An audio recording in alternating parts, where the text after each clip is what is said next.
தேசிய பிற்படுத்தப்பட்ட ஆணையத்திற்கு அரசியல் சாசன அங்கீகாரத்தை கொடுத்தவர் நம்முடைய இந்திய பிரதமர் மரியாதைக்குரிய திரு நரேந்திர மோடிஜி அவர்கள்.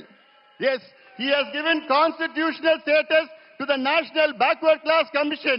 இது 25 ஆண்டு கால கோரிக்கை. அதை நிறைவேற்றியிருக்கின்றார் நம்முடைய பிரதமர் அவர்கள்.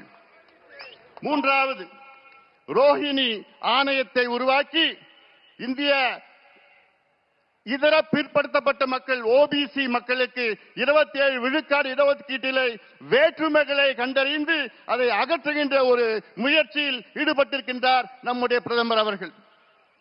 ரோஹிணி ஆணையத்தை அமைத்த பிறகு அதில் ஒரு மிக முக்கியமான ஒரு கண்டுபிடிப்பு, இந்திய அளவிலே ஓபிசி 27 விழுக்காட்டு இடஒதுக்கீட்டிலே கிட்டத்தட்ட 2633 சமூகங்கள் இருக்கிறது. அதில் 10 சமூகங்கள் 25 விழுக்காடு இடங்களை தட்டி செல்கிறார்கள்.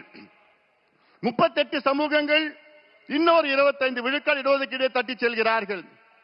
இன்னொரு 102 சமூகங்கள் இன்னொரு 25 விழுக்காடு இடஒதுக்கீடை தட்டி செல்கிறார்கள். இன்னொரு 506 சமூகங்கள் 22.5 விழுக்காடு இடஒதுக்கீடை தட்டி செல்கிறார்கள்.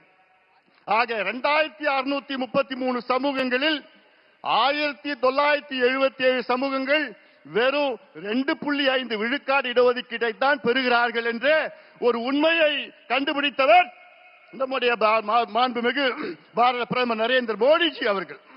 அதை கண்டுபிடித்து அதை சரி செய்கின்ற ஒரு முயற்சியில் இருக்கின்றார்கள். உண்மையிலே சமூக நீதி என்றால் நம்முடைய மாண்புமிகு பாரத பிரதமர் நரேந்திர மோடிஜி அவர்கள் தான்.